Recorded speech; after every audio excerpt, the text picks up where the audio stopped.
After 12 years as mayor of Beaufort, Billy Keyserling is stepping down. I speak exclusively with the mayor for this edition of Quintin's Close-Ups. And if you haven't already, subscribe to my YouTube channel and like Quintin's Close-Ups on Facebook. Mayor Billy Keyserling, welcome to Quintin's Close-Ups. Happy to be here, man. Oh, I appreciate it greatly. Obviously, you are the mayor of the city of Beaufort, but today obviously is your last day as mayor. And I know that WTOC down in Savannah said this: Tuesday evening, the city of Beaufort will swear in its new mayor, but on Monday, the current mayor looked back on 12 years. What has been the biggest difference between 12 years ago and right now, Mayor? Well, I've learned a great deal. I think we've accomplished a lot in the city. I can talk about a $33 million new gateway. I can talk about a day dock. I can talk about massive investment in stormwater improvements, flooding, sea level rise. But I think what really happened is after 4 mayors who were very different from me, who tried to act more like strong mayors, and we don't have, like Charleston, a strong mayor system. We have a weak mayor with a manager. I think I've created a culture of civility, a culture of collaboration, and a culture of unity among 5 different people of diverse backgrounds, diverse political, partisan views, because we know that we're elected to move the city forward, not to sit and squabble among ourselves. Now, I have a great advantage over the city of Charleston because I only have, including myself, 5 members of council. Right. I don't have 12. I'm not always herding sheep. I'm fortunately able to spend quality time with each member, try to understand where they're coming from, why they want to do something. And after I collect the consensus from all of them, I then sort it out and say, how can I make Phil a winner? How can I make Stephen a winner? How can I make Nan a winner? How can I make Mike a winner? How can I make us all a winner? But more importantly, how can I make sure this is a win for the city of Beaufort? So I'm almost like a mediator.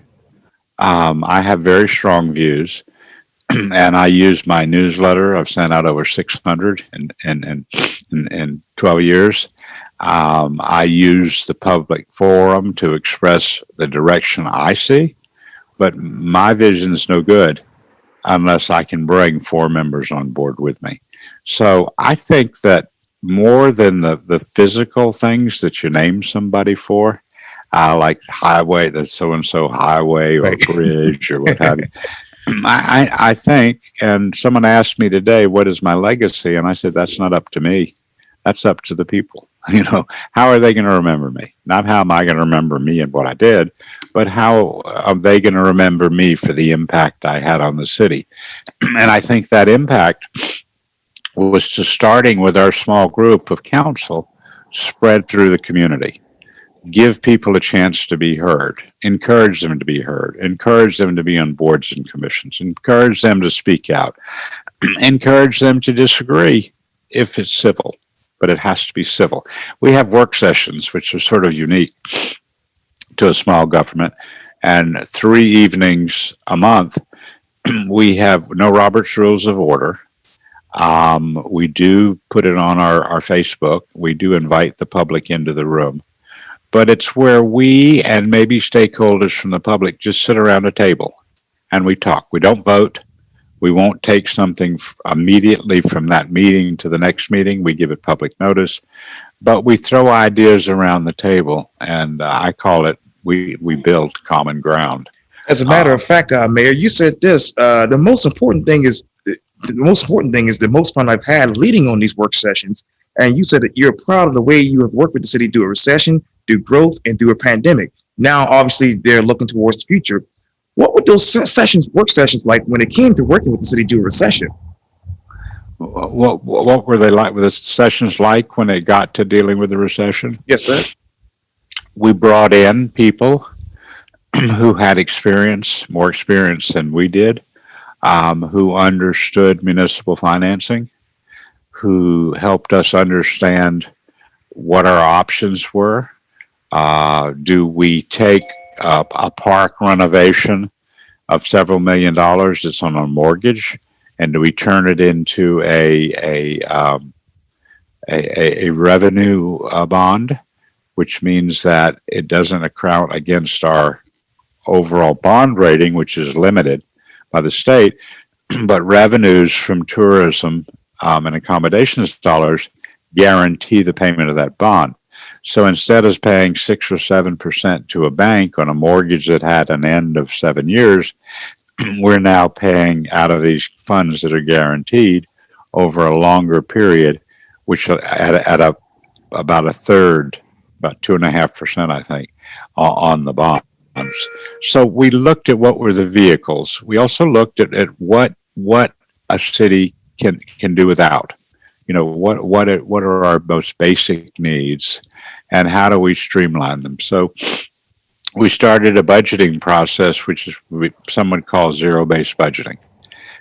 Instead of this is what the police department got last year, and this is what more they need, we started as, well, we got a police department. We have so many officers. This is what we need to accomplish. How can we deploy those officers to do more with less? We ended up not depleting police officers or firefighters, because that's our core mission, public safety.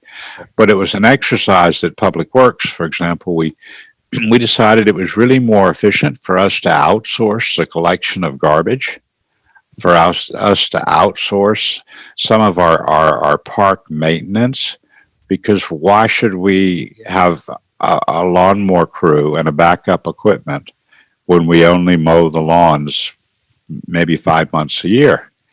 Why don't we pay people to do what needs to be done? Why don't we not have the capital investment, the maintenance investment? Let that be in part of our fees, so we pay as we go. So we streamlined government, and we ended up finding out we could do a lot more with less. And we learned our lesson. Yeah, and that brings me to my next question. What is that current capital investment right now for the city of Beaufort? The ongoing projects at the moment, we just wrapped up a $33 million project. These numbers are going to sound very small to Charleston, but you have to remember the city of Beaufort's only 13,500 people. Right. There's 65,000 people who live around us, Right. who think of that as their home.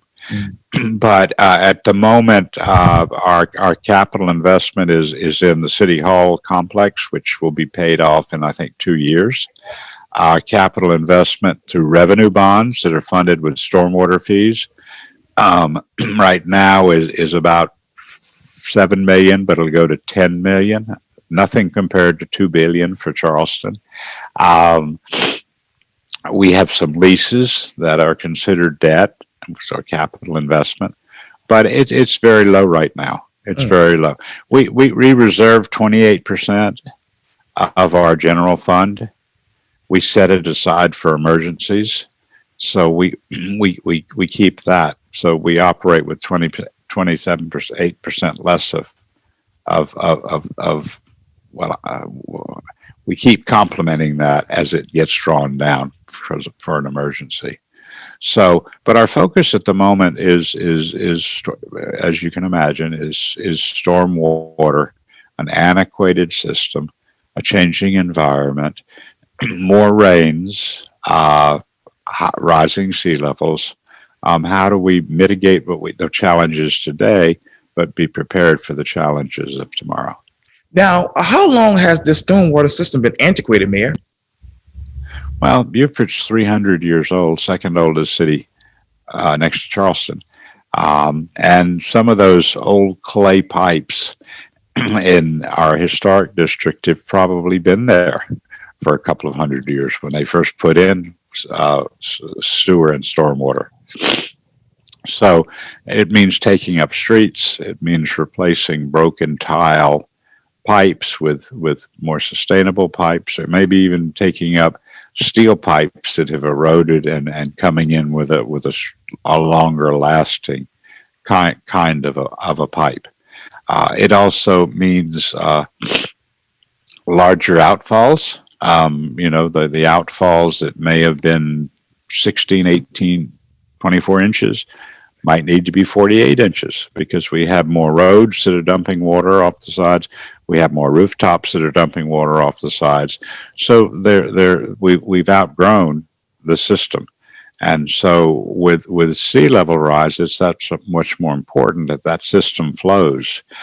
And then as follow Charleston's lead, we put in gates in our stormwater so that the pressure from the salt water and the rising sea levels doesn't back up the holding fresh water.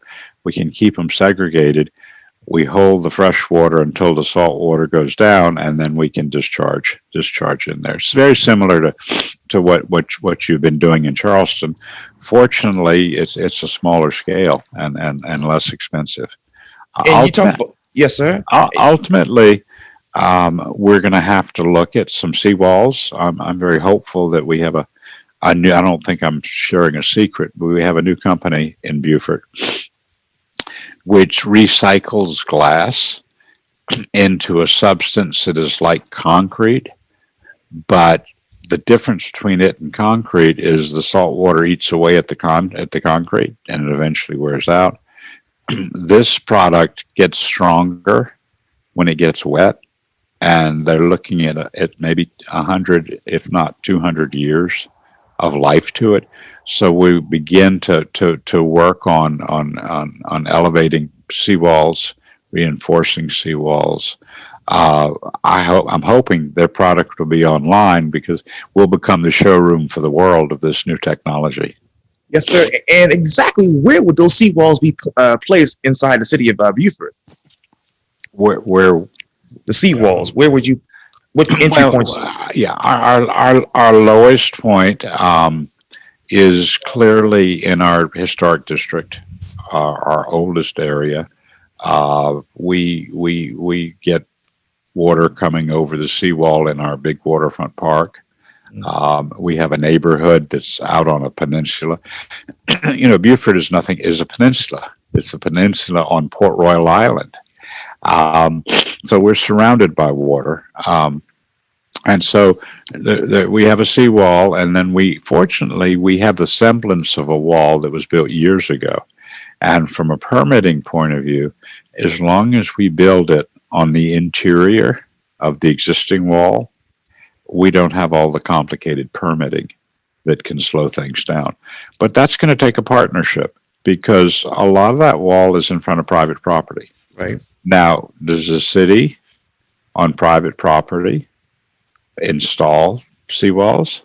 Do we partner with the owners? There are areas, all of our streets that dead end at the water are open. They belong to the public, so anyone can walk to the water in our downtown area. We will obviously be responsible for that, but you can't do a seawall in front of one house and not on the houses on either side.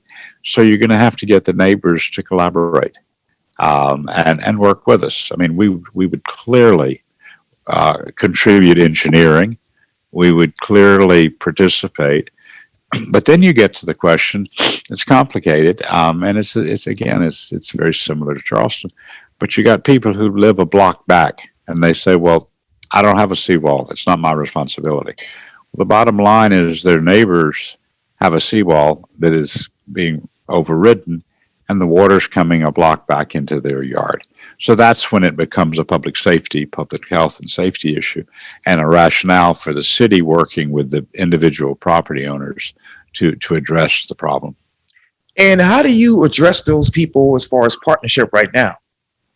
Well, we were the first small city to stand up a task force on sea level rise. And we didn't really have the money, and the political climate was, it's not a problem. And so I threw away, I shelved temporarily the word climate change. And I said, look, go out on a king tide. and look at somebody's dock, look at your front yard, and so we sold people on the fact that there was a reality to more water coming in. Call it what you want, explain it how you want to explain it, but let's look at what's real. And what's real is not the science that explains it. It's how you stop the water. And because we're a small city, though, we didn't have the resources. So I went out and I found some property owners who were passionate about this because they were feeling the damage. People are always motivated first about what affects them. And then we got Sea Grant Consortium to provide technical expertise. So we had a standalone, unofficial sea level rise task force. And we, with the help of the Sea Grant Consortium, which included Clemson and University of South Carolina, came up with a plan. The city and the residents are now willing to say that it is the climate, that there is something, but we had to bring them along to get the buy-in. But it was a group of citizens taking 4 to 6 months to go out and to survey all the sites, identify the hot spots, come up with conceptual. And though the city really never even adopted it, we are now implementing it. And as we do our stormwater system, we are realizing that we have to make a little bit additional investment because the sea level is the other issue. So it's slow. You know, it's really sitting down with people and getting to know each other, what motivates each other, and finding a way that they realize that you have a shared problem, and with a shared problem you have a shared responsibility, and with a shared responsibility you have an obligation to seek a remedy. And I'm a full-time mayor in a part-time mayor's job. I make $6,000 a year for my salary, and I've been doing this for 12 years, 24/7, because I love it. Yes, sir. I love it. This local government is where it's at. Local government, someone can text me at 7 o'clock in the morning and have what may seem to me to be a small problem, but may ruin their day. It could be a pothole. It could be water in their yard. It could be the garbage. The garbage man didn't come up, um, didn't come on time, and that can ruin someone's day. Well, we can fix it. You Yes, know, sir. we can generally address it within 30 to 90 minutes. And so it's very satisfying that if all levels of government were able to produce concrete, fixed results in a timely manner and serve our people. Now, you talked earlier about those hot spots, in around Beaufort when it comes to sea level rise and sea wall and rising water and whatnot. What are those other hot spots? The hotspots are geographic locations in the city Okay. where that are low or that are vulnerable. Some of them, Mossy Oaks is an 800-acre neighborhood, all of which is marginally above sea level. It's a neighborhood that you probably wouldn't build in today, but it's here. It's not like the ones on the shortcut I take from when I go to the airport. I can't think of the name of the road, but they're not in wetlands. They're not in low-lying areas. But given today, the density is more than was anticipated. Um, More rooftops, more roads, so it puts more pressure, less place for the water to go. So the hot spots are low spots, and then we prioritize them. And Mossy Oaks, which represents roughly between 40 and 50% of the homes in the city, was our first one, and then we'll move to a low-lying area in a neighborhood called Pigeon Point, which is low, but most importantly, it has sort of a natural grade down in the center. So instead of going out, a lot of the water goes in. So how do we harness that as a holding spot? I know that, again, I hate to keep talking about Charleston, but Mayor Tecklenburg has taught me a great deal. He's taught a lot of people a great deal about how you manage water. You can't stop it. You've got to manage it. And so it maybe perhaps we end up with a, a lake, a pond in that one, plus obviously mitigating areas right along the shore. We have some causeways. Beaufort is hundreds of islands, and we have some causeways that need to be built up. We have the old abandoned railroad bed, where we now have a fabulous what's called a Spanish Moss Trail, a bike and walking and jogging and baby walking path. Well, it can be used because it's a block away from the water.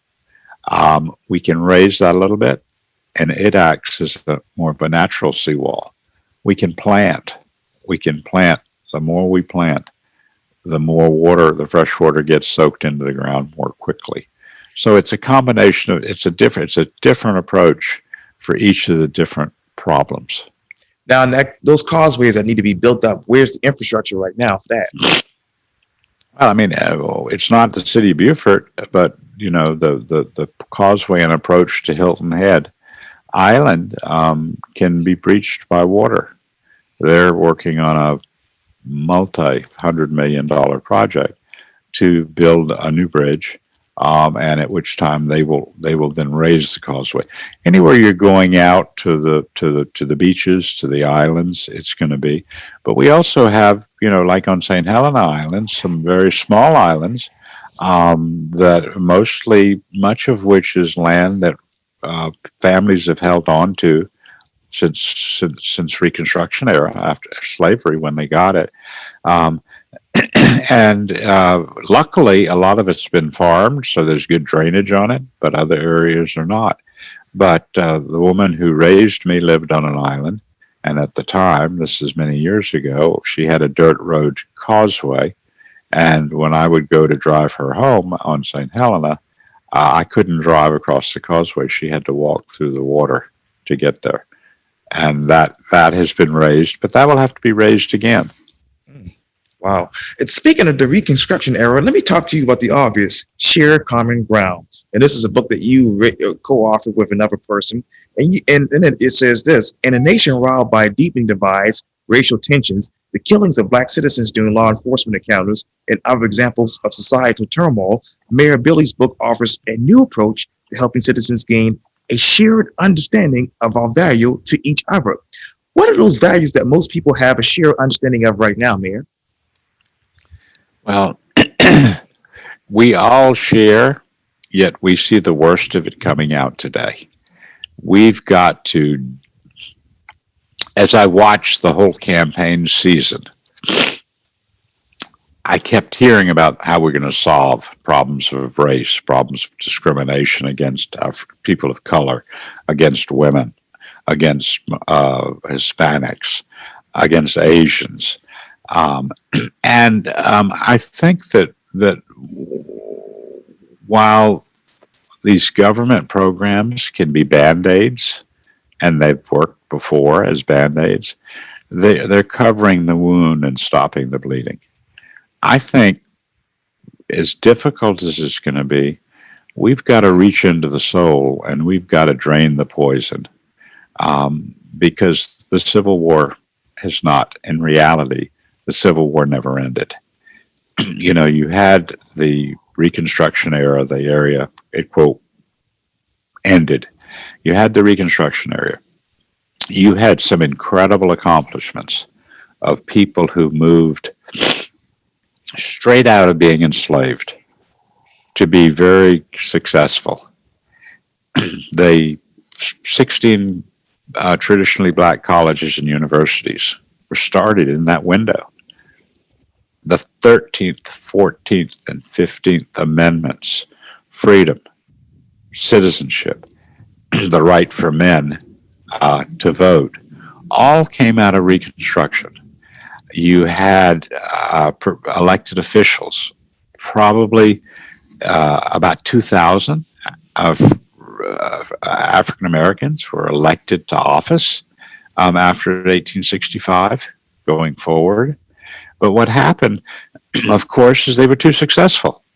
all of a sudden, these people that had been made out to be animals had an African DNA, had an African spirit, had an African ingenuity, and many moved straight out of slavery.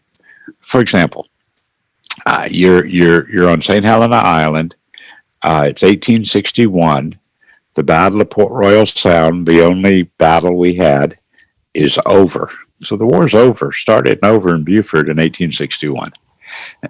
You have abandoned slaves or abandoned enslaved Africans.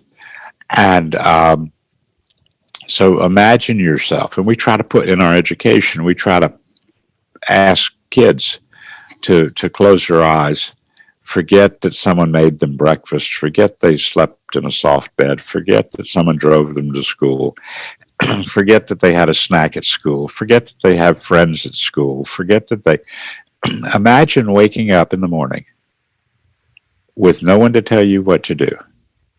You don't have a birth certificate. You likely don't have a name. You have a given name on the plantation. You can't get a job because you don't have a name, a birth certificate. You don't have any proof of who you are. And obviously, that's what the Freedmen's Bureau did. But if you wake up in the morning and you say, I got a family to feed. I got no money. Now there's some vegetables in the garden, but I know where the protein is because I learned that because the watermen were quite successful in West Africa. There's a book that's been written about traditions that have been brought here. But they knew from their experience that if they went out and they chopped the marsh, first of all, they knew they could go get protein, fish, crabs, oysters. And then, more than now, African Americans knew how to swim, cared to know how to swim. We're not afraid of the water, as we see today. But so they got the protein for free. They invented the flat bottom bateau. They invented the shrimp nets.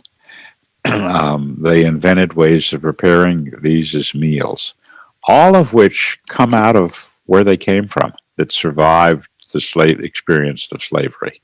Wow. And I'll never apologize for slavery. It's one of the worst things any human being can do to another. I'm Jewish. The Holocaust is that to me. But they knew that if they went to the marsh and they cut the tops of the marsh grass and they dried it and then they shredded it, it was great fertilizer. So that's organic farming 150 years ago when all of a sudden organic this, organic that is popular in this country. Well, that was really brought here, in a sense, by the Africans. So there are a huge number of accomplishments, but it became such a threat for jobs, for political office. They were being so successful, it had to be stopped by the white power structure. So with Birth of the Nation, the film, with the resurgence of the Ku Klux Klan, the Black Codes, and then the Black Laws, and which all birthed itself as Jim Crow, which was sort of a massacre not only of the bodies but of the spirit. It was a demeaning, suffocating, frightening experience. And we've not been teaching for 150 years. We haven't been teaching that part of the story. And so that's what our movement's about, is about teaching the unknown stories, showing the good, the bad, the ugly. But there's most of the good was squashed out, and people have been living with that for 150 years. As No a matter, one, yeah, and no, as a matter of fact, sharing common ground is leading the engagement of middle school students, ages obviously grades 6 to 8 in middle school, and discovering some currently buried American history. You talk about that American history. What's being buried that is in African American history, Mayor? well, I guess one of my visions, and it won't happen in my lifetime. I'm 72 years old, but I can plant the seeds. But part of one of my visions is that we won't need African American history. because we'll have a true American history that tells everybody's story, that gives people an opportunity. And we won't have to be. African American history was a movement, and a good movement, and a necessary movement today as well, to begin to shine the light, not only on from slavery forward, but how the African countries, um, how did they govern? How did they sustain themselves? How did they do things through the passage, the terrible passage, to the slave market, to the plantation, to freedom? Can you imagine that guy who I'm talking about, who woke up in the morning? What do I do? The first thing he does is he goes and signs up. Now he's not free. He's what's called contraband, just like cotton in the field. He's property. But he signs up in the colored, what they call the colored troops of the Union Army. They did recruiting here, and slaves would escape from plantations from as far away as Florida and Georgia and come here, and they joined the Union Army. Well, imagine that. You're not even free, but you're putting your life on the line for the freedom of your brothers and sisters. Now, is that not a patriotic, important story? Is that not a contribution that these young people should understand? Is that not a strength? Is that not a role model? So these kids can have some hope that they weren't born losers. They've been made losers by an education system that has just not taught them the truth, or their parents the truth, or their grandparents the truth. And I want to ask you this because let me stay on that because I want to know this too, Mayor. What fellow human do you relate to personally and politically? What do I relate to? Yeah, which one of What those part? fellow humans relates to you and you personally and professionally? Well, the book really is not a history book.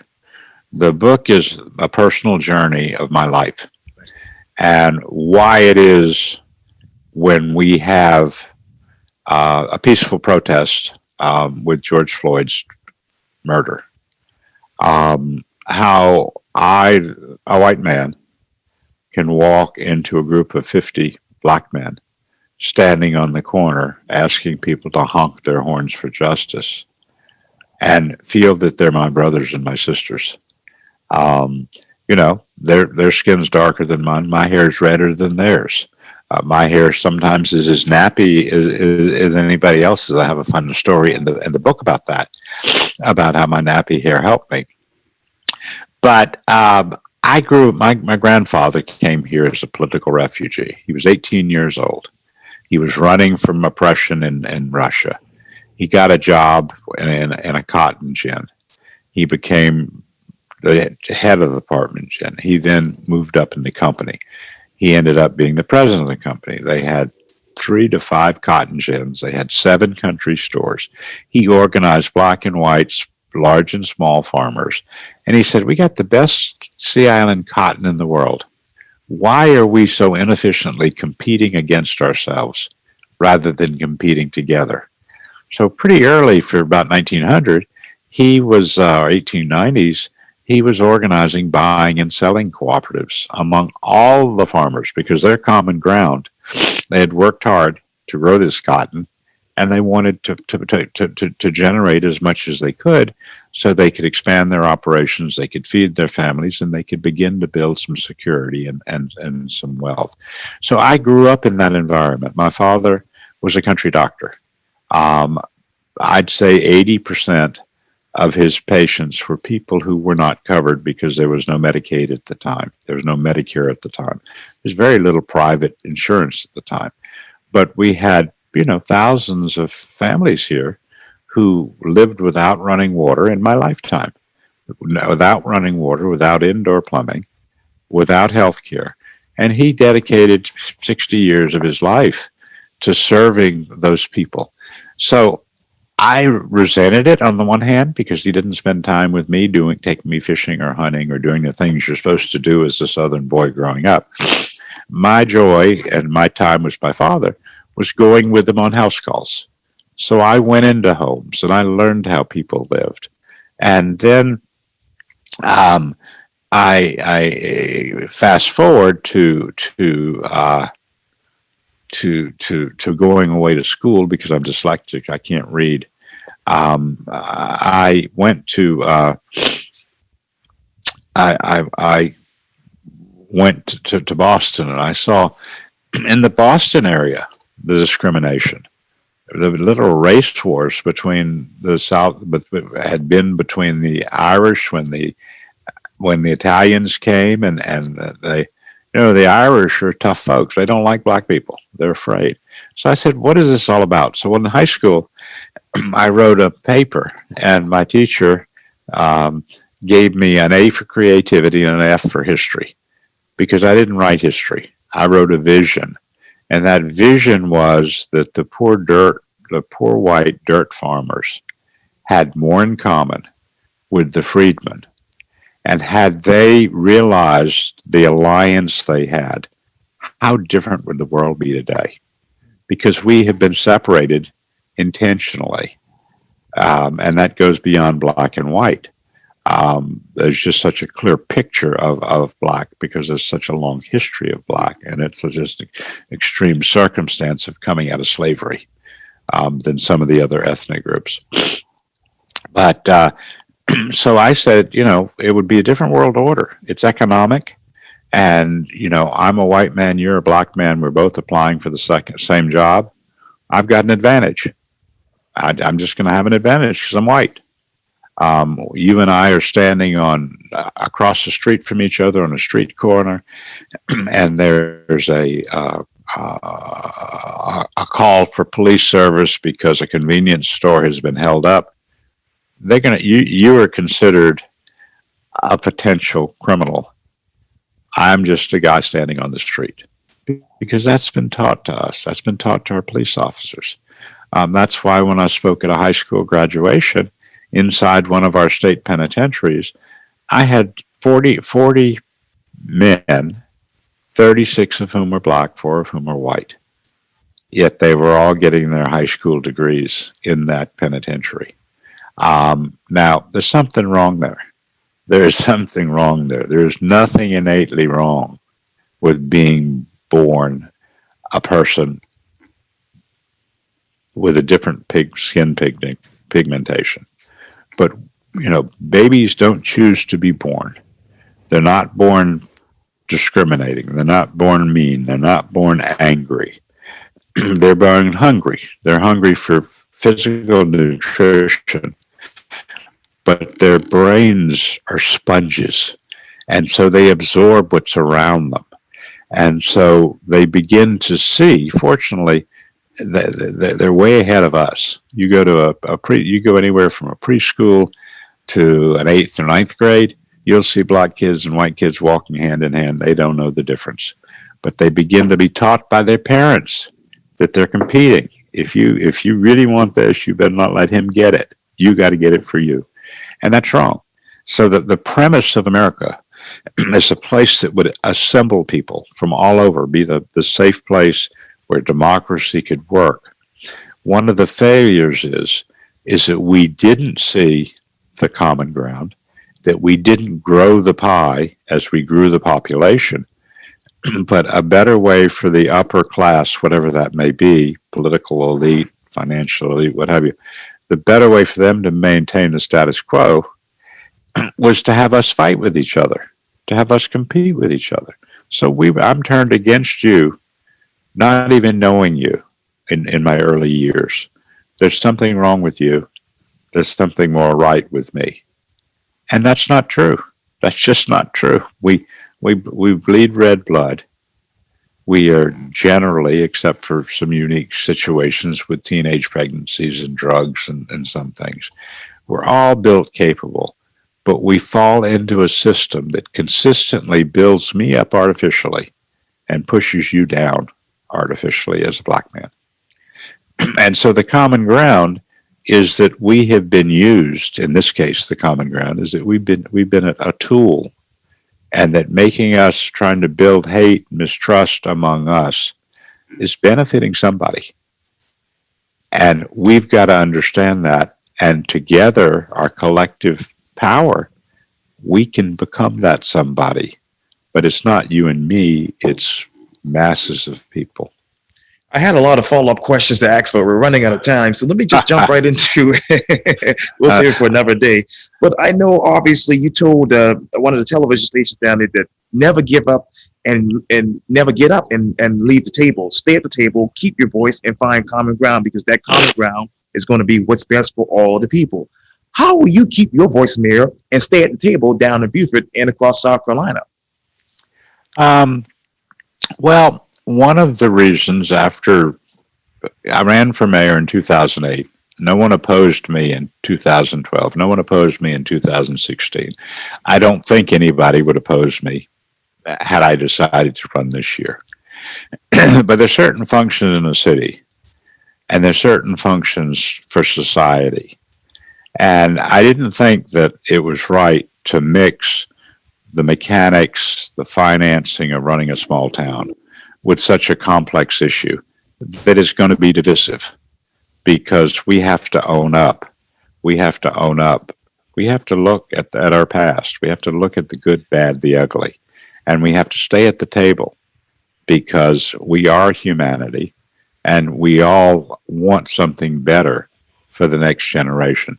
So the missions were so not aligned. It wasn't fair to the mayor's job for me to be so focused on this. But at my age and having had, as you read in the book, the kinds of very unique experiences, say bringing people out of Ethiopia, bringing people out of the former Soviet Union to freedom, working and my first job out of college was running a national, regional, and then a national voter registration drive, working in poor schools with parent organizations, trying to help them understand the power they had of governing of schools, even though they weren't educated the way they thought that they had needed to be. So, Joe Frazier, who was a Beaufortonian, had this expression, the night he got the living daylights beaten out of him by Muhammad Ali. He says, "You never stay down. You always get up. You never stay down.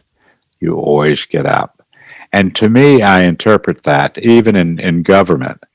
If I'm dealt a hand of cards in a card game, and it's a terrible hand, if I was at someone else's house playing cards, I could fold. But when I'm the mayor or my city council, I can't fold. I've got to take that hand and I've got to juggle that hand and I've got to figure out how to make that hand a winner. And that's what you have to do when you think about social change. You have to see the reality.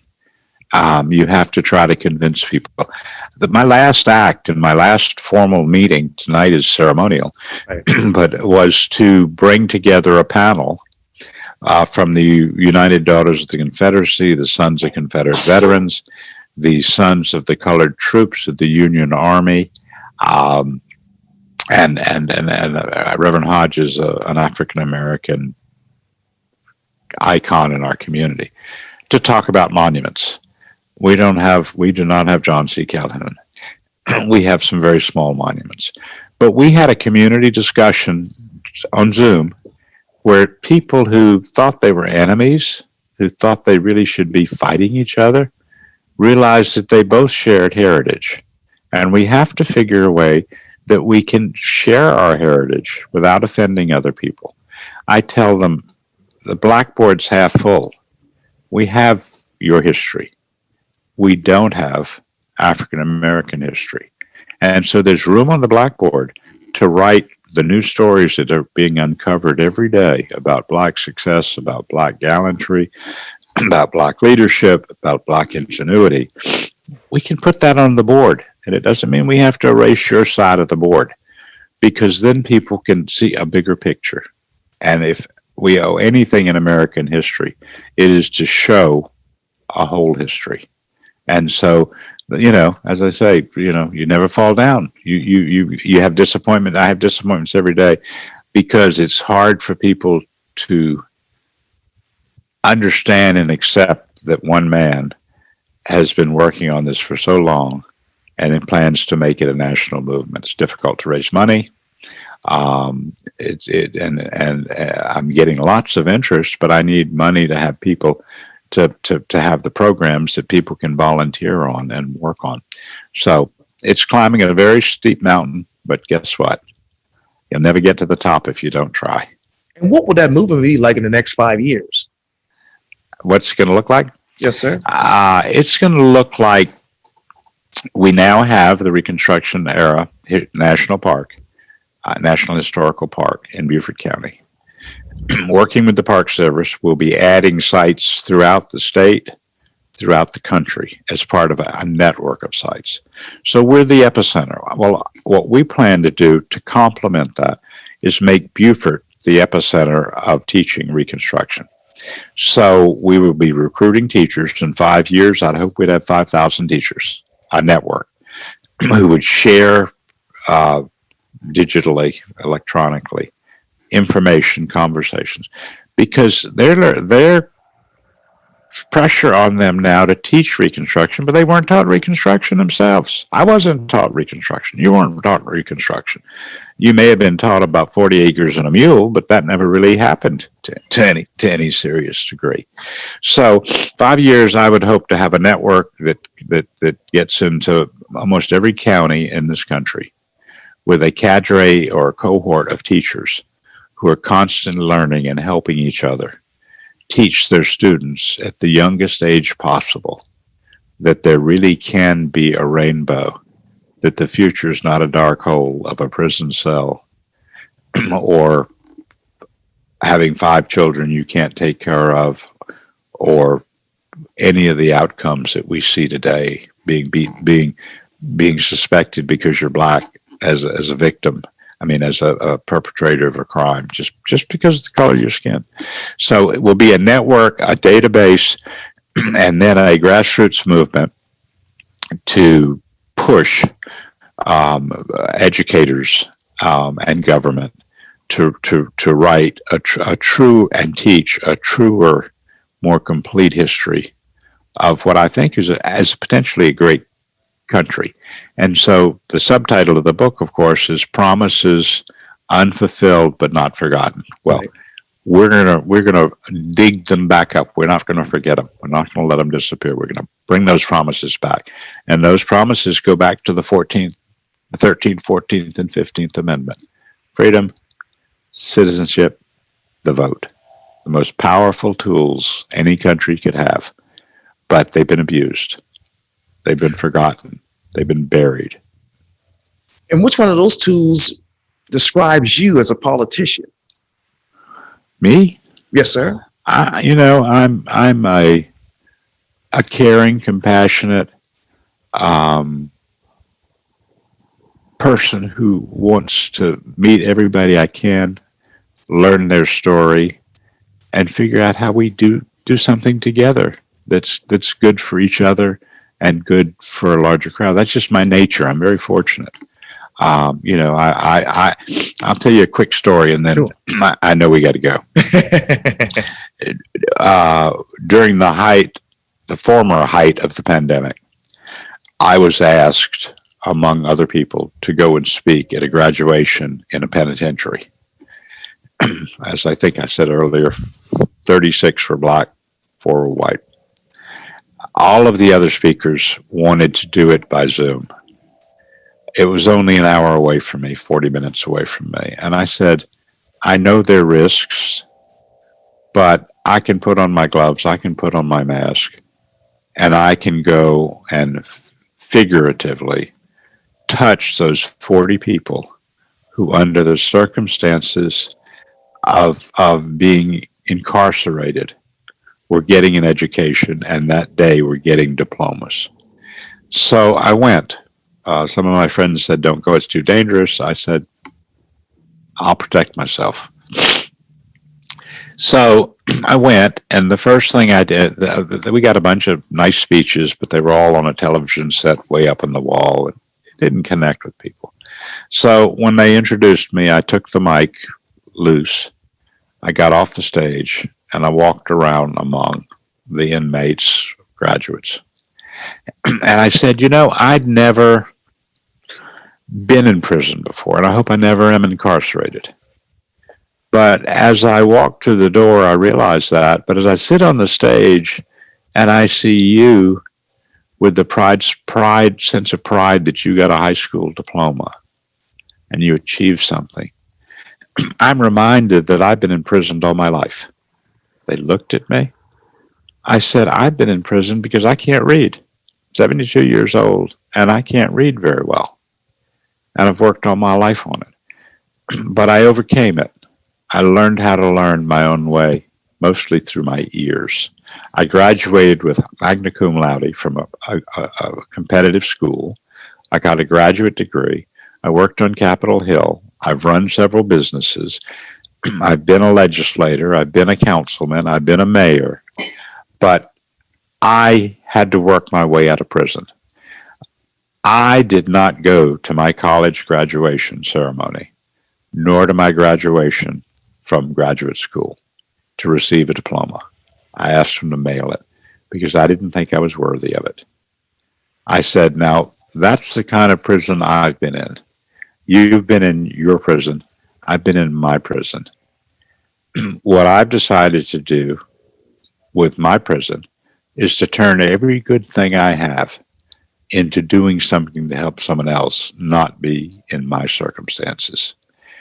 You now are going home with the power of a diploma.